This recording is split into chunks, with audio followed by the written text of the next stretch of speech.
Вели основното јавно обвинителство Кочани донесе наредба за спроведување истражна постапка против едно лице од Виница за кривично дело тешка телесна повреда од член 131 став 3 во врска со став 1 од кривичниот законник. Ова можело многу лесно да биде обид за убиство, затоа што лицето е се уште во кома.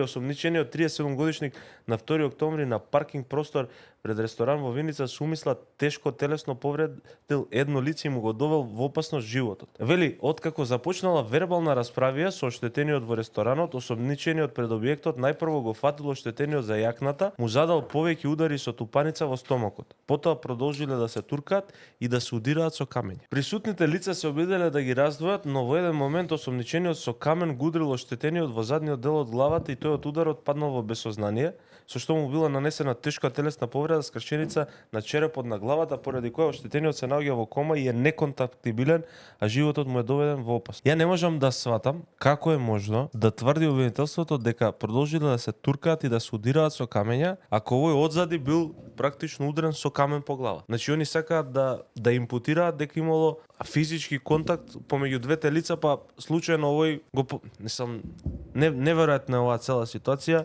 Чисто еве да